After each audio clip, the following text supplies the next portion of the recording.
creo que podemos ir cerrando la puerta. Bueno, pues vamos con la segunda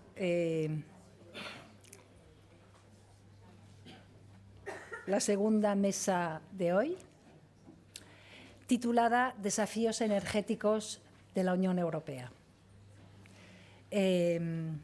Entonces, muchísimas gracias a las participantes, a Ramón Roca, que tardó 2 segundos en aceptar ser moderador, y, por supuesto, a las demás ponentes que tardaron poco más de 2 segundos en aceptar ser participantes.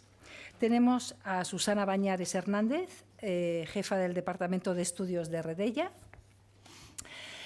Natalia Latorre, directora general de Transición Energética de Enagás, y Marina Serrano, presidenta de AELEC, la patronal de las eléctricas, ¿no? Ramón Roca es director del periódico de la Energía. Pues con este título tan desafiante, Desafíos energéticos de la Unión Europea, os dejo para los próximos 3/4 de hora. Hemos empezado con un poquito de retraso, pero creo que ha merecido la pena por cómo era la primera mesa redonda. Muchísimas gracias. Muchas gracias. Ahora sí. Lo primero de todo, gracias por invitarme, diálogo, a esta jornada, aparte de la temática y lo bien acompañado que puedo estar. Como podéis ver, hay mujeres en el sector energético, por mucho que algunos intenten no sé qué, pero sí, las hay, muy importantes, y además con cargos muy importantes dentro de sus empresas y de asociaciones, etcétera, ¿no? Y este es un ejemplo de ello. Y 3 mujeres con las que vamos a hablar sobre lo que está pasando y lo que nos está rodeando en materia energética, ya no solamente en España, sino en toda la Unión Europea. Y efectivamente, pues estamos ante un panorama muy complicado. Estamos en guerra en Europa, ya no es a las puertas, sino estamos en guerra. Ya pues, los mercados energéticos están pues, totalmente locos. Ha sido difícil todo este año en el que, desde que el señor Putin, pues, por llamarle señor, le dio por invadir Ucrania. Y entonces, bueno, pues en la Unión Europea se han tenido que tomar muchas medidas y ha sido un desafío total, bueno, y está siéndolo, ¿no? Entonces, para ello, pues bueno, vamos a hablar largo y tendido durante estos 3/4 de hora, y me es igual, cualquiera de las 3 me vale. Vamos a responder directamente a la pregunta, si os parece. ¿Cuáles son los que vosotros creéis que son los desafíos energéticos que tiene en estos momentos la Unión Europea, un año después, digamos, de la guerra de Ucrania? Bueno, pues me lanzo yo, si os parece, ¿vale? Bueno, ya que somos ordenadas y por el orden. Bueno, yo creo que has dicho palabras que son clave para este momento en el que vivimos. Ha sido un año muy convulso y donde han pasado muchas cosas que han obligado a la Unión Europea a reaccionar de una manera pues, muy contundente sobre determinadas cuestiones, ¿no? Yo creo que es posible que incluso nosotros ahora estemos olvidando cuál ha sido esa lógica de respuesta de la Unión Europea ante una disrupción tan grande como la que plantea la disrupción en el que es el principal proveedor energético de Europa, pero el primer exportador mundial de energía, que es Rusia. Y, bueno, pues esa situación que vivimos, ¿no? Pero, bueno, por empezar respondiendo directamente a tu pregunta, yo diría que el principal desafío de la Unión Europea en este momento es, y sigue siendo, el acelerar el proceso de descarbonización, que es el proceso en el que ya nos encontrábamos previamente a la invasión con Ucrania. Es un reto el acelerar esa transición y esa incorporación en nuestro sistema energético de las energías renovables y, por supuesto, de su integración en la red eléctrica a través de las interconexiones, que es lo que a día de hoy podemos hacer, para bueno, pues, contribuir también a la garantía de suministro. Muy brevemente también decir que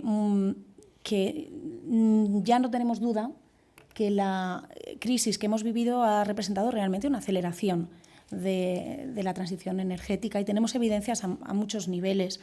A nivel europeo, la primera respuesta de la Unión Europea es siempre, pues, de alguna manera, ratificar el compromiso, la situación en la que estábamos. Europa ya se había comprometido a ser climáticamente neutra en el año 2050. Queríamos contribuir a conseguir esa mitigación en los grados, en el 1,5 grados.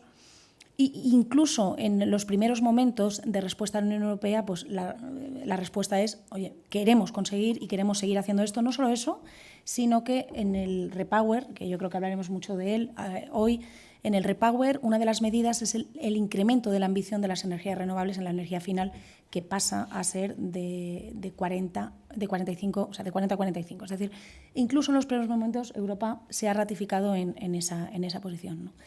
También a nivel global, la mesa anterior ha habido referencias muy relevantes sobre esta cuestión. A nivel global hemos conocido también que 2022 ha sido un año en el que, bueno, pues lo recordaremos desde luego como una crisis que ha tenido un alcance energético global, pero también nos dice la Agencia Internacional de la Energía que ha sido el año en el que más han incrementado las energías renovables a nivel global. Porque nosotros en Europa estamos con nuestro enfoque climático, pero lo que están viendo otros países de otras geografías es que las energías renovables les permite, por una parte, ganar autonomía, les parecen que son lo más competitivo y, sobre todo, les permite aislarse de la ecuación de qué va a ocurrir con la energía en el mundo ante una situación que está ocurriendo fuera de nuestras geografías. Y, bueno, con relación a España, yo creo que la situación es parecida. España se ha encontrado muy avanzada en la transición energética en el momento en el que esto nos ocurría. Yo creo que conocemos las cifras. Tenemos ya en media un 42% de la energía que se produce de generación eléctrica es de origen renovable. 6 de cada 10 megavatios instalados, de los 118.000 megavatios instalados que tenemos, es también renovable. Tenemos la previsión que ese 42% debe de convertirse en un 67% en el horizonte en el que hagamos las redes en la planificación eléctrica y debe ser de un 74% en el año 2030. Vamos en esa senda, lo cual ya representa un gran desafío que en cualquier caso, bueno, pues, se verá incrementado, ¿no? Bueno, en ese sentido, pues por mencionar también que para la aceleración, el principal reto de acelerar la transición energética, hay 3 cuestiones que tienen que ocurrir al mismo tiempo, ¿no? Por una parte, la vigilancia sobre las cuestiones de competitividad, precios y costes. Es muy importante que el sistema pueda ir aflorando los menores costes operativos que tienen estas energías renovables. Quiero destacar también la importancia que tiene que Europa pueda recuperar un protagonismo energético en el mundo frente a otras geografías. Y, bueno, pues evidentemente, tú lo decías también, Ramón, la guerra continúa. No podemos descartar que podamos estar en situaciones inesperadas en los próximos tiempos y, bueno, creo que también debemos de ser conscientes de que tenemos que poder reaccionar ante situaciones de garantía de suministro que se puedan producir, ¿no? Entonces, bueno, en definitiva, el principal reto sigue siendo acelerar. Por favor. Bueno, después de la mesa anterior, buenos días a todos o tardes ya, y gracias a Diálogo por haberme invitado a participar en esta mesa que, la verdad, tengo que deciros, me hace mucha ilusión, por muchos motivos. Y el primero os diría que yo hace muchos años, cuando me invitaban, no era tanto de ponente, sino más me sentaba ahí porque me gustaba mucho escuchar a otros, solo se hablaba de digitalización. Y yo decía, ¿y cuándo van a hacer una mesa de energía? La verdad que lo miro ahora, me gusta ver que la energía ahora sí es un tema de debate. No me gustan las razones por las cuales hablamos ahora tanto de energía, todo se ha dicho, pero sí creo que nos hemos dado cuenta que la energía es que es lo que mueve el mundo. No hay nada que ocurra ahí fuera en nuestras vidas como ciudadanos en que podamos hacer algo sin energía, de la forma que sea. Así que, bueno, por lo menos tener estos debates ahora sobre cómo podemos acelerar la transición energética, me parece que ganamos todos mucho. Las empresas que nos dedicamos a ello, pero también los ciudadanos, la administración y la sociedad en general. Después de la mesa anterior y de escuchar a Susana, la verdad que ya se han dicho tantas cosas que es hasta complicado, ¿no?, intentar añadir algo, porque yo creo que estamos todos de acuerdo en el debate. Y es que esta transición energética hay que acelerarla porque además nos hemos dado cuenta que tenemos que ser energéticamente independientes, que esto no era un problema hace un año. La energía estaba ahí y llegaba a nuestra casa y era accesible y a precios bueno, en aquel momento ya los precios razonables no estaban en enero del año pasado, febrero del año pasado a principios. Yo creo que hay que hacer un poco de retrospectiva de cómo la Unión Europea, ¿no?, empieza ese camino de la descarbonización, que comienza con el gran Pacto Verde, el Green Deal, en donde lo que buscaba es que, la economía europea fuera mucho más competitiva, que hiciéramos mejor uso de los recursos naturales y que, por tanto, empezáramos un camino de descarbonización. Va más allá y aparece el Fit for 55, que lo que dice, sí, el 2050 está ahí, pero en el 30 vamos a reducir un 55% las emisiones de efecto invernadero, que no son solo las de CO2. Siempre hablamos de CO2, pero hay otras, y yo ahora me lleva mucho el corazón en Enagas, las de metano, que también hay que tenerlas en cuenta.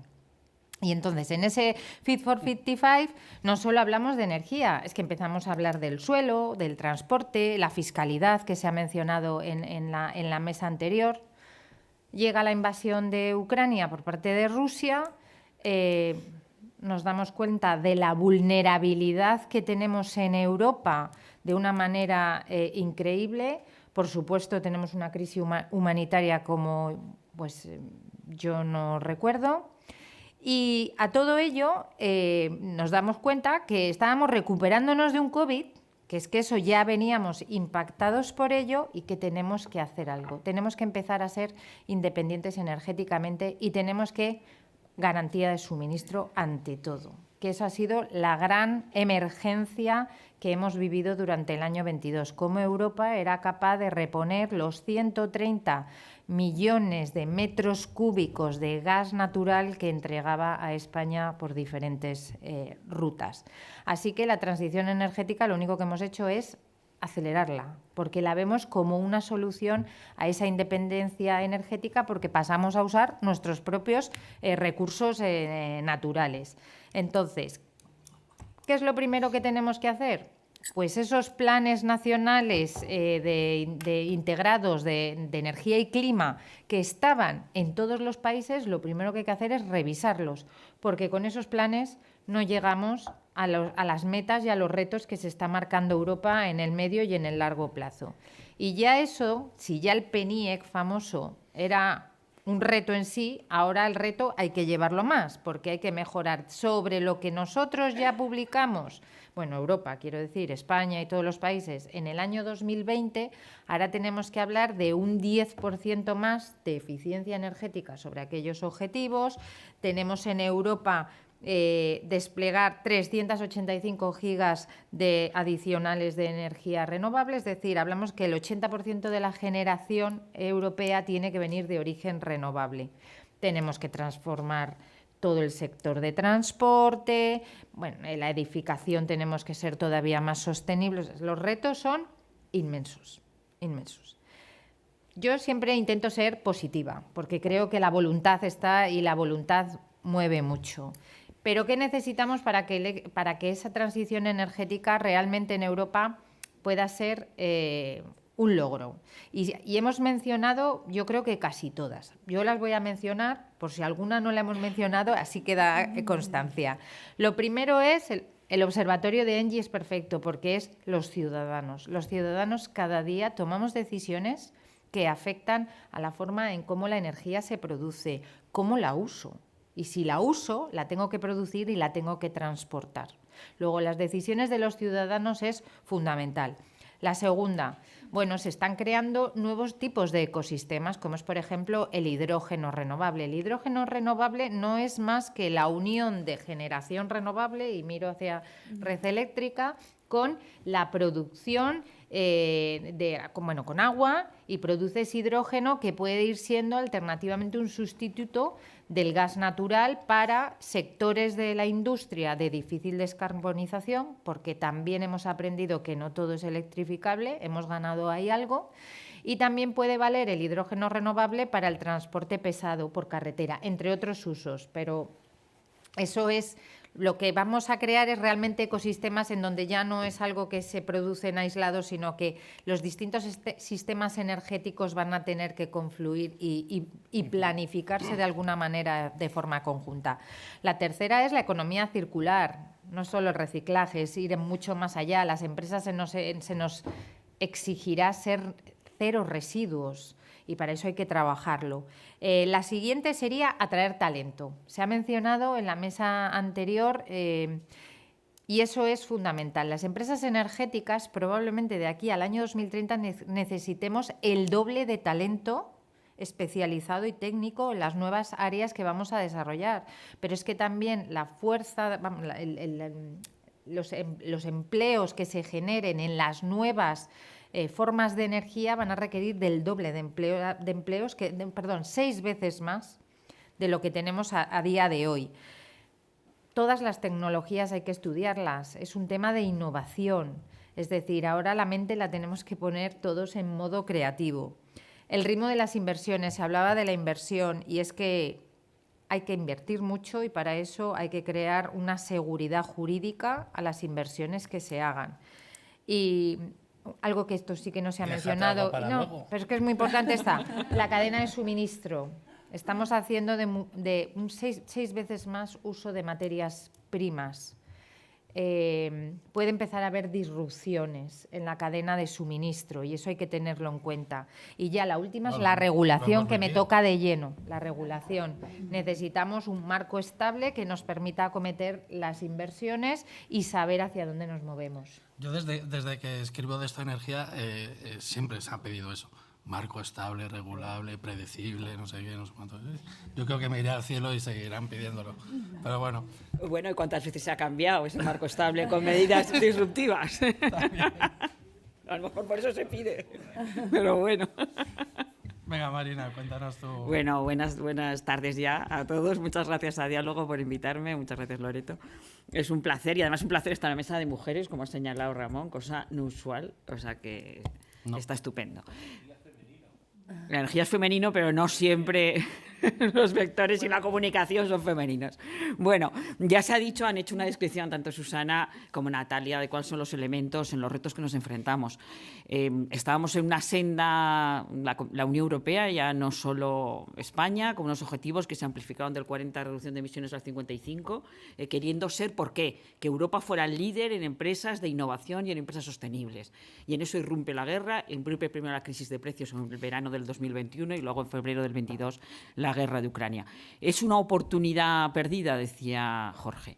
Desde el 2018, Jorge no está, veo que no está, pero como él es bastante provocador, es una oportunidad perdida porque no se ha avanzado en la regulación, pero ha ocurrido una disrupción o un elemento tan grave como una guerra en la que se ha puesto clarísimamente de manifiesto algo que han señalado tanto Susana como Natalia, la necesidad de la seguridad de suministro, que no éramos realmente muy conscientes de la necesidad de esa seguridad de suministro, de esa dependencia de los combustibles fósiles de Rusia, el 40%, el 60% tanto del gas como del crudo.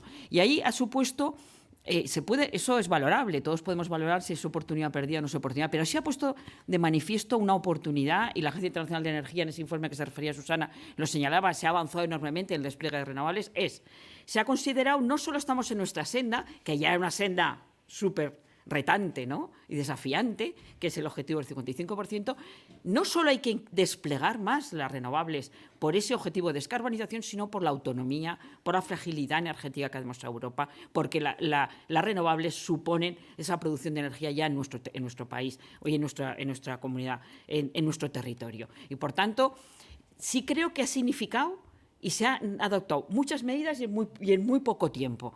Y muchas medidas, ya no me estoy refiriendo a los reales decretos leyes españoles, que el gobierno español ha sido especialmente activo, sino a nivel europeo en unos tiempos que no eran previstos. Y con una serie de medidas de reglamento y de actuación en muchos ámbitos: fiscal, protección de consumidores vulnerables, de empresas como consumidores, de pymes, de permitting, de autorizar, de incrementar los permisos y las autorizaciones. Y yo creo que eso ha demostrado, y cuáles son los retos. Y ya se ha dicho, estoy absolutamente de acuerdo con lo que han dicho, pero centraría 3 elementos. Estamos en este camino. El permitting, que es un problema que nos encontramos continuamente, y lo hemos visto ahora el 25 de enero, hemos visto los permisos, el reglamento que se aprobó a final de diciembre, en que declaró de interés público superior determinadas instalaciones renovables, y el Real Decreto Ley 2022, que alguna cosa la tradujo en nuestro ordenamiento. Bueno, es un elemento importantísimo, aunque tiene vigencia temporal 18 meses el reglamento, para avanzar en ello. Tenemos que seguir avanzando porque muchas renovables, pero tenemos que tenerlas implementadas, conectadas a la red, produciendo energía. Se declara de interés público superior, yo creo que desde el punto de vista jurídico, desde luego no somos conscientes, las bombas de calor. O sea, las bombas de calor en la Unión Europea las ha declarado interés público superior. Con esa idea de que allí donde pongamos una bomba de calor es un gas que dejamos de consumir. O sea, estamos reduciendo esa dependencia energética. Permitir. Segundo lugar, mantener la integridad del mercado interior y de Europa. Esta crisis ha demostrado que adoptar medidas coordinadas y de solidaridad entre países es positivo. Tenemos que avanzar en ello. Más Europa, más mercado interior, más medidas solidarias y coordinadas entre los países. Y luego tenemos una tercera que nos afecta mucho al eléctrico, pero yo creo que a todos, que es el diseño del mercado. El diseño de mercado que la Unión Europea lo ha lanzado, que ha lanzado una consulta, porque el mercado eléctrico está en el core de... Esto no es una regulación lateral, tangencial, es el core. Es cómo se produce, cómo se vende, cómo se compra, cómo se hace a largo plazo o a corto plazo, cómo se invierte, porque el que invierte quiere ver qué recuperación de la inversión va a tener, cómo se financia, cómo el consumidor se protege.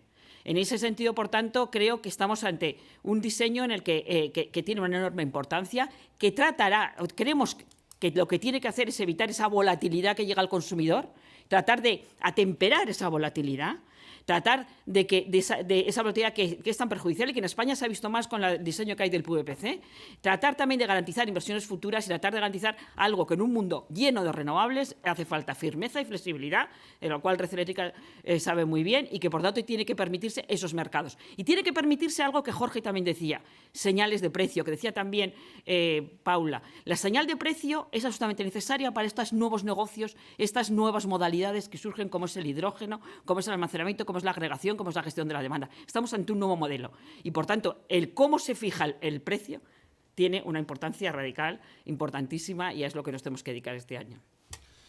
Pues no está mal, ¿no? Para comenzar. Son muchas cosas. Independencia, seguridad de suministro, reforma del mercado. Me viene a la cabeza, bueno, el Repower, EU, al final, pues bueno, son para acabar con esta independencia, para asegurarnos el suministro, al final tenemos que contar con todo lo que tenemos, ¿no? Entonces se ha puesto sobre la mesa en Europa pues que hay que reforzarse en producir biogases, en este caso el biometano y otros, el hidrógeno, más renovables, hay que acelerarlo. Pero realmente Europa está preparada, digamos, para poder afrontar esto. Es decir, antes estábamos como en una especie de batalla entre la electricidad y el gas. Ahora parece ser que ya incluso hay que quedarse también con la nuclear, hay que tener todo en cuenta. ¿Creéis que Europa está preparada para alcanzar un gran acuerdo y mantener ese mercado único de la energía con la neutralidad tecnológica que ha sido la base, digamos, del sistema energético europeo en los últimos 20, 30 años? ¿Qué me podéis decir al respecto? Y no me peguéis. Bueno, pues, a ver, ¿quieres empezar tú? No. En orden. A ver, en orden. Bueno, yo creo que, recogiendo las palabras que decías, Marina, yo creo que toda esta crisis ha cambiado. La dependencia energética de Europa es nuestro talón de Aquiles. Nosotros tenemos una dependencia de recursos de otras geografías que es una cuestión que ha estado machaconamente ahí, todos los que trabajamos en energía, desde hace muchos años, que veíamos que esas cifras no variaban. Lo que sí que ha variado ha sido nuestra percepción de esa situación. O sea, todos los ciudadanos europeos somos hoy conscientes de lo que esa dependencia representa. Y yo coincido con Marina en que creo que la Unión Europea, con todas las dificultades que sabemos que tenemos, ha reaccionado extraordinariamente rápido para tomar medidas que eran en situaciones de emergencia, ¿no?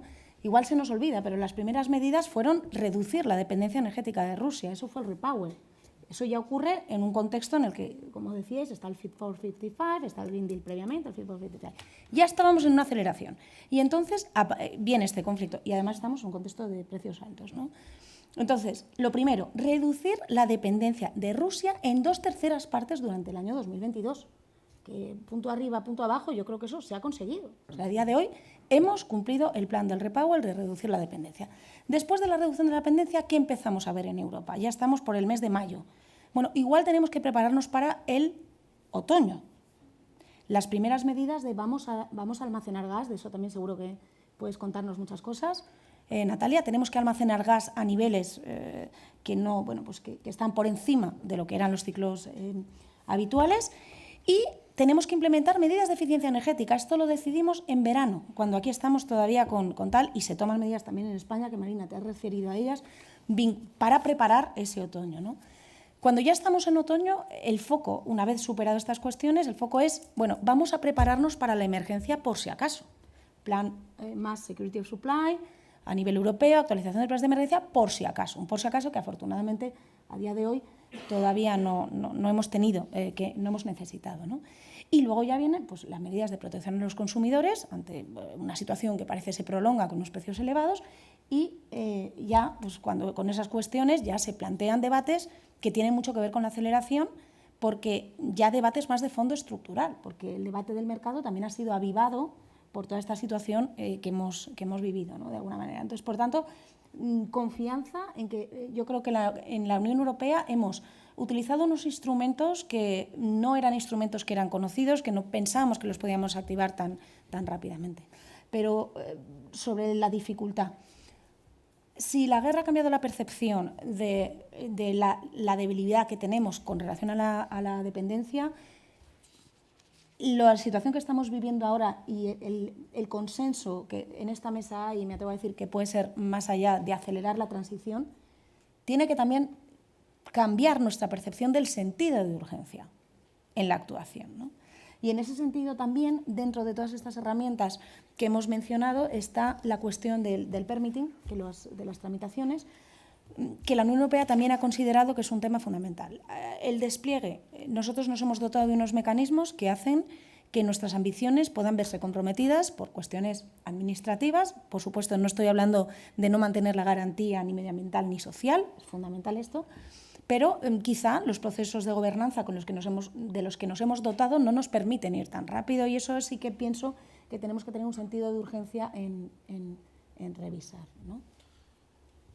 Podéis interrumpiros en cualquier momento. Ya. No, hombre, pero lo estaba haciendo muy bien. Sí, pero digo que los suyos que queremos un poco de... el tema del almacenamiento, igual. No, eso es. Yo voy a hablar en añadido. El tema del almacenamiento no, porque la primera gran preocupación europea el año pasado, y sigue siendo, porque los inviernos van a volver a venir, es, claro, dejas de traer 140.000 millones de metros cúbicos de gas a Europa.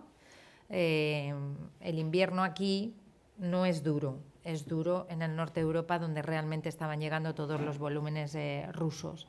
Entonces se toma la primera medida, es del 8 de marzo del año pasado, en donde dicen no, las obligaciones de llenado de los almacenamientos subterráneos, ¿no? O sea, bueno, por el que no sea conocedor, las comercializadoras que nos venden el gas en nuestras casas, o a los industriales o a ciclos combinados, tienen unas obligaciones de llenar los almacenamientos subterráneos todos los años por reservas estratégicas. Es por si ocurre algo, que puedas tengas un colchón que te asegure. Antes era el equivalente a 27 días del consumo nacional estaba almacenado. Europa dice no, los almacenamientos obligatoriamente de toda Europa tienen que estar llenados el 1 de noviembre al 90%. Reto que se consiguió, y el 1 de noviembre de este año todos los almacenamientos europeos estaban por encima del 90%. Porque se preveía que sin tener gas ruso, bueno, evidentemente vas a tener que extraer para cubrir la demanda adicional que se produce en invierno por las altas temperaturas. Es cierto que este año nos han ayudado dos factores. El primero de ellos es que está siendo un invierno bastante suave en toda Europa. Lo podemos constatar. Ayer hacía 18 grados. Y por tanto, no tenemos esa demanda doméstica adicional que supone las calefacciones. Y esto ha pasado también en Europa. Y el segundo punto es que Europa ha reemplazado mucho de ese gas con gas natural licuado, es decir, por barco. El gran cliente de GNL del mundo es China, y China está saliendo ahora de su COVID. Abrieron, de hecho, las fronteras para el año chino, ¿no? Ahora en enero. Con lo cual, muchos barcos que hubieran ido de manera natural a China han podido venir a Europa, porque Europa ha traído un 30% más de GNL que lo que suele traer o venía trayendo en los años anteriores. Con lo cual ha habido la confluencia de dos factores que nos han ayudado a esa percepción de que no ha habido una falta de garantía de suministro en Europa. Pero es que viene otro invierno. Los almacenamientos, según datos del viernes pasado, que es la última vez que los he visto, porque tenemos en Enagas acceso a verlo vemos toda la posición en toda Europa, estaban en torno al 76% de media. Perdón, 76%, sí, muy altos. Es decir, vamos a empezar, el invierno podrán seguir bajando, ¿no? Porque queda todavía hasta marzo es invierno, pero ya tenemos que volverlos a llenar. Y el año que viene habrá otro invierno y no sabemos cómo son las condiciones. Entonces, bueno, Europa también tuvo otra medida, que es la de reducción de la demanda, que en algunos países era que obligatoriamente tienen que reducir su demanda en un 15%.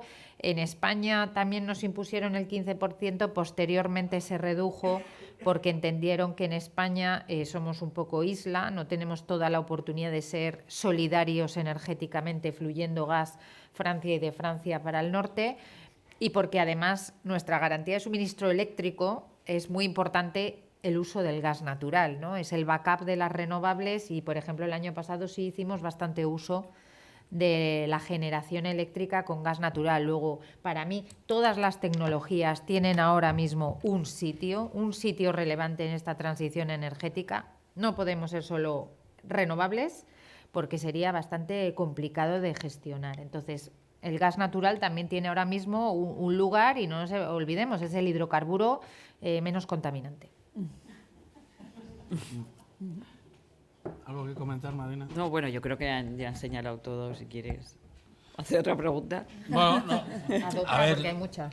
Sí, no. Por cierto, que he visto el dato y estamos al 70% en Europa. Ha bajado el fin de Bueno, ha bajado. Acabas de verlo. Los 70, normalmente Está bien, ¿eh? en años anteriores estaríamos ahora al 40, una cosa Sí, así, ¿eh? y España está al 90. 88,59%. No lo he dicho. No, está Lo has perfecto. dicho muy bien. Natalia, por poner un dato a lo que comentabas, yo creo que dentro de esto que hablamos de tener claridad, ¿no? del foco europeo, yo creo que tampoco somos conscientes de que a nivel europeo el 50% de la energía la utilizamos para calentarnos, para calefacción. Entonces, esto también hace que la percepción en España haya podido ser muy distinta, porque en España la utilización de energía para calefacción es mucho más acotada, o sea, muy, muy diferente al resto de Europa, ¿no? Y por eso los ciudadanos europeos lo viven todo de manera diferente, y ese almacenamiento que tú planteabas pues tiene connotaciones que están vinculadas directamente con el confort. Habéis dicho que se ha hecho un esfuerzo que yo creo que es razonable y que sobre todo lo han hecho los ciudadanos,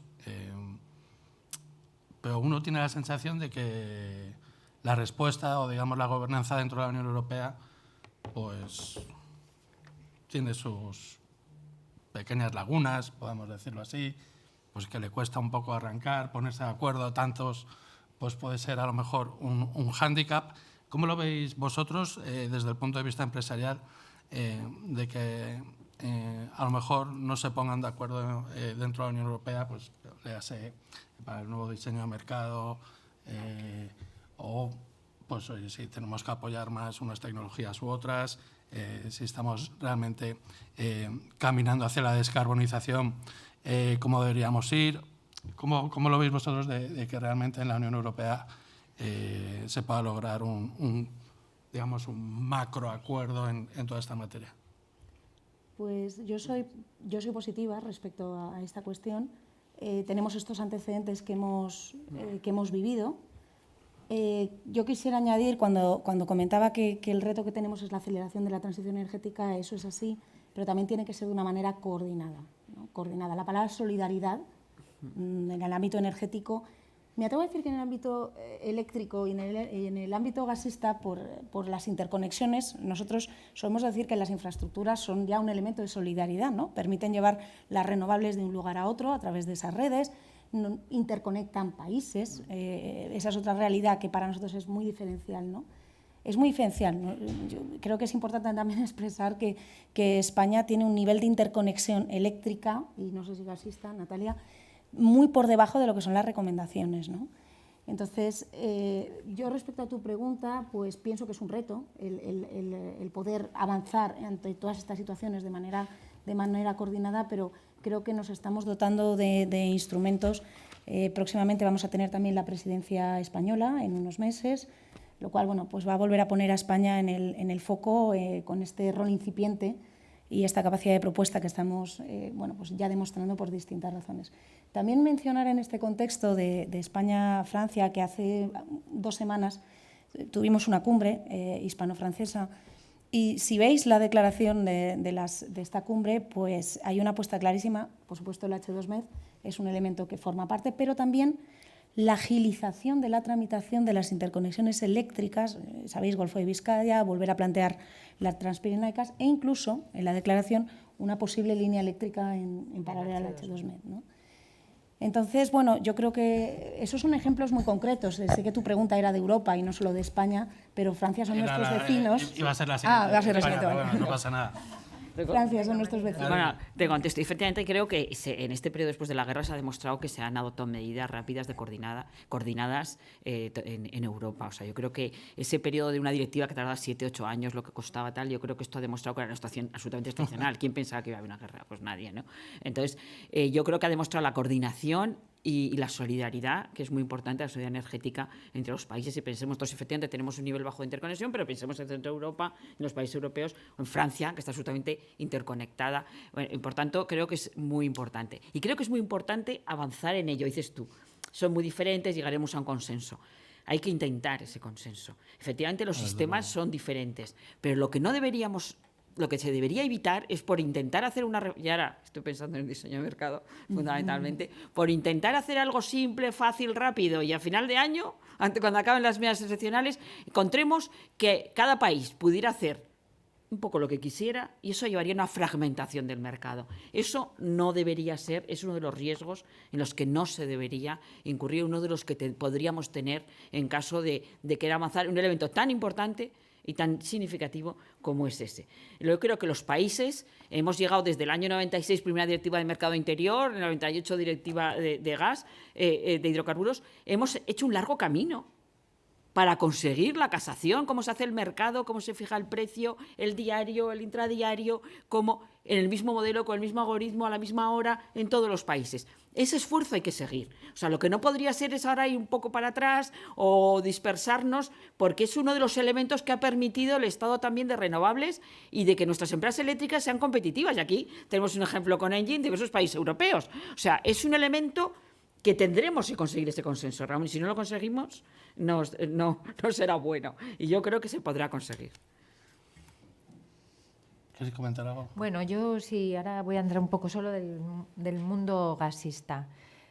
Yo creo que, no, quiero decir de nuevas directivas, que es la del gas descarbonizado y el hidrógeno. El proceso europeo de legislación es largo y tedioso. Y cuando requieres de acelerar cosas y nuevas encima, creo que hay veces que hay que cambiar las formas de cómo hacías las cosas. O sea, estamos esperando, hablamos todos del hidrógeno renovable en todas partes. Es que no hay un marco normativo, no hay nada.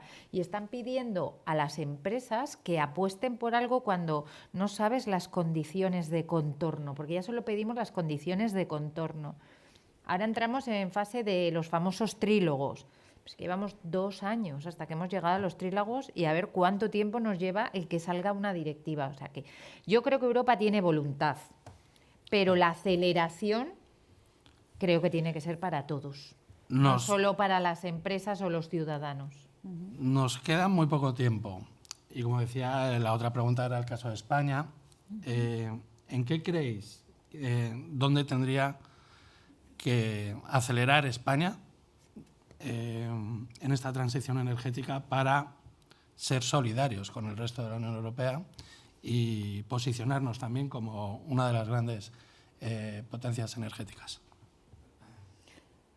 Pues yo creo que paradójicamente la crisis energética ha dejado a España ante su gran oportunidad, que es la de, bueno, pues es relativamente incipiente otra vez esta idea de España como, bueno, hub energético, está muy vinculado a proyectos del hidrógeno, pero es realmente una gran oportunidad. Yo creo que ha cambiado también la percepción europea de que España es un lugar donde la transición está avanzada, tenemos experiencia, tenemos todavía un potencial renovable, tenemos un potencial de instalación de energía renovable, que también es otra cuestión que quizá desde esta sala nos pueda parecer que es una commodity a nivel europeo, pero no es así, porque los países europeos, que sí que están muy interconectados y por tanto tienen otros recursos, pues tienen dificultades de estas instalaciones, pues ponerlas en tierra. Eso es lo que explica, por ejemplo, que nos hayamos ido, que países como Holanda, como los países del entorno del Mar del Norte y del Mar Báltico, pues hayan salido al mar en buscar de ese recurso eólico que puede estar en el mar, ¿no? Entonces, me he perdido completamente. ¿Cuál era la pregunta, Ramón? España, el papel de España dentro de todo. España, el papel de España, el hub. Bien, entonces, pues eso, yo creo que tenemos una oportunidad de poner en valor parte de ese potencial, que seguro que te vas a referir ahora a él, y entonces, por tanto, no profundizo, pero también, y vinculado con las cuestiones de reforma del mercado, si realmente nosotros somos un país, esto le va a gustar mucho a Claudia, que no es nacida en España, según nos has dicho. Bueno, pero es en Italia, es parecido. Tenemos también la oportunidad que si realmente en España podemos desarrollar las renovables y podemos conseguir que aflore el coste más competitivo de esas tecnologías y poner ese valor al servicio de la sociedad, pues vamos a ser también un país de precios bajos, vamos a ser un país que va a ser interesante para este concepto de reindustrialización que empieza a ser cada vez más presente en los debates. Bueno, se anuncia en Davos, se ha presentado, y bueno, hay que ver los detalles de ese plan de reindustrialización, ¿no? Y puede también ser una oportunidad para España, pues, para atraer más industria y bueno, pues para reforzar nuestro crecimiento que acompañe el desarrollo, ¿no?, de la sociedad. Por tanto, es que paradójicamente la crisis ha dejado en España una determinada oportunidad en el contexto europeo. Pero la vamos a aprovechar. Por supuesto. No podemos vamos a aprovecharla. Yo creo que existe voluntad de los ciudadanos, de la administración y de las empresas, que es lo que se necesita. Y España al final va a poner en valor todo ese recurso solar, fotovoltaico, eólico al servicio de generación verde y a su vez de hidrógeno verde, porque nosotros no tendremos aquí las necesidades de hidrógeno verde, las tenemos, pero limitadas. Hoy exportaremos todo ese hidrógeno a través del famoso H2Med y aquí generaremos industria, capacidades productivas, porque vamos, yo creo que existe esa voluntad y cuando hay voluntad saldrá. Y también hay en Europa, que eso es importante. Europa ya se ha posicionado y sí que entiende que España va a tener una posición de dominio en la transición energética de Europa. Marina, bueno, ya acabamos. Bueno, España, como dicen mis compañeras de mesa, efectivamente es un lugar de oportunidades, tiene unas condiciones inmejorables para las renovables, tiene la experiencia, lo decía antes Miguel, la tecnología de las empresas que han ido por todo el mundo con la moratoria de renovables y realmente tienen esa capacidad de de hacer esa transformación del modelo. Esa transformación del modelo que lo que necesita, y es algo que se ha hablado mucho en la mesa anterior, también es la aceptabilidad social. Esos problemas en la encuesta que habéis hecho con biodiversidad, bajar al territorio. Aquí hablábamos mucho de ambición de renovables, pero cuando se va a los pueblos y se va a poner la planta de la eólica o las renovables, está surgiendo allí un movimiento en el que todos tenemos que estar concienciados de que queremos un mundo más descarbonizado, un mundo mejor, pero todos tenemos que estar convencidos para hacerlo. En ese camino va también la electrificación, porque es descarbonizada de otros sectores. La industria tiene que hacer ese esfuerzo a través de la electrificación, o de no sea posible el hidrógeno, o de gases renovables. Tenemos que acompañar y España hablamos mucho de renovables, pero queda el camino del transporte, queda el camino de la industria, que tiene que descarbonizarse. Se acaba de aprobar el PERTE de descarbonización de la industria y también la rehabilitación de las viviendas. Bueno, todos aquellos focos emisores ahí tienen que avanzar. Bueno, tenemos un gran camino. Para eso contamos con la voluntad, pero tenemos que hacerlo de forma coordinada, con la voluntad de todos, como decía Natalia, de forma coordinada con lo que hace el mercado interior y confiando en las empresas. Y esto, las empresas eléctricas españolas, en gasistas, que son empresas que están en todo el mundo, que son empresas que se han transformado su mix. Engie lo consiguió también, empresa española, lo dijo otra la consejera delegada, ¿no? Que han transformado su mix de producción, que han hecho que otros sectores no lo han hecho tanto, ese cambio total y radical, asumiendo los compromisos de descarbonización y poniéndose, invirtiendo y con la tecnología más puntera. Por tanto, confianza, colaboración público-privada, marco regulatorio adecuado, aunque lo habéis escuchado hace muchos años, y todo en el contexto de coordinación con la Unión Europea. Pues poco más se puede añadir a todo lo que hemos hablado. Muchísimas gracias a las tres, a Marina, a Natalia, a Susana.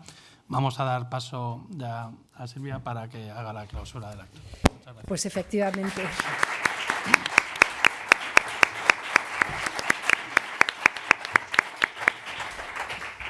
Muchas gracias. Yo voy a coger 2 minutos más de vuestro tiempo para hablar de mi libro. Mi libro es Diálogo y yo creo que ha quedado claro con esta mesa redonda también para qué sirve Diálogo. Para intercambiar opiniones, experiencias, para difundir conocimiento. Y yo creo que nuestros fundadores, aquí representados, por cierto, BNP Paribas el presidente de BNP Paribas fue el que habló con Daniel Busturia, entre otros, y con José Luis Leal, que recuerda en sus memorias cómo se fundó Diálogo. Seguimos aportando nuestro granito de arena para compartir todas estas experiencias, reforzando el vínculo hispano-francés en su vínculo con Europa. Tenemos el 21 de febrero, aprovechando esto de la reindustrialización, los temas de industria que tantas oportunidades pueden generar para España, vamos a hablar de digitalización y sostenibilidad de la industria en España, retos y oportunidades. Y bueno, pues ahí también se hablará, como se hablará de sostenibilidad, como decía Natalia, todo es energía, pero también todo son emociones. Y la percepción de las cosas yo creo que tiene mucha importancia. Pronto se abrirán las candidaturas para el Prix Diálogo 2023. Creo que es el 18 de abril, hablaremos de conexiones transfronterizas y cohesión europea. Y así vamos a seguir muchos años, espero, para aportar valor a la sociedad civil. Muchísimas gracias a Loreto también por contribuir con su encuesta interesante. Muchas gracias.